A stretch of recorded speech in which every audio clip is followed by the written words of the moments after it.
D ray പ്രണവിൻ്റെ. ഞാനിങ്ങനെ തിയേറ്ററിൽ review ഒക്കെ കണ്ടിരിക്കും. പൊതുവേ ഹൊറർ മൂവി ഇഷ്ടമാണ്. അപ്പോൾ അതുകൊണ്ട് സെക്കൻഡ് ഡേ തന്നെ ഇപ്പോൾ പോയിട്ട് ഇപ്പോൾ കണ്ടിട്ടുള്ള വരവാണ്. എന്താന്ന് പറഞ്ഞിട്ടുണ്ടെങ്കിൽ എനിക്കിഷ്ടമായി.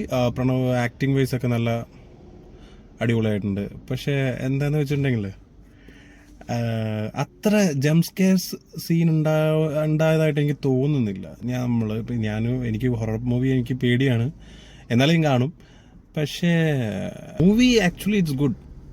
It's good. ആവറേജ് ഒരു ഹൊറർ പടം എന്നൊക്കെ പറയാം. എനിക്ക് അങ്ങനെയാണ് തോന്നിയത്. ഇപ്പോൾ ഈ തിയേറ്ററിൽ ഈ റിവ്യൂ നോക്കിയിട്ട് ഒരു പടത്തിന് പോകാൻ പറ്റാത്ത അവസ്ഥയായി. ആക്ച്വലി നമ്മൾ കണ്ട് വിലയിരുത്തണം.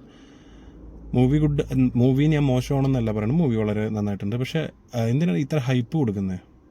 ഇപ്പോൾ കമ്പയർ ടു ഇത് ഭൂതകാലം ഇതിനും അടിപൊളി ജംപ് സ്കെയർ സീനും അടിപൊളി മേക്കിങ്ങും ഉള്ളതല്ലേ. ഈ മൂവി ഒരു കുഴപ്പമില്ല. ആക്ച്വലി ഇത് നല്ല മൂവിയാണ്, നന്നായിട്ട് മേക്കിങ് കാര്യങ്ങളും ഉണ്ട്. പക്ഷേ ഇവർ വെളിയിലുള്ള റിവ്യൂസ് അല്ലെങ്കിൽ മൂവിയുടെ അഭിപ്രായങ്ങൾ അത്രത്തോളം എനിക്ക് എത്തിയെന്ന് തോന്നുന്നില്ല.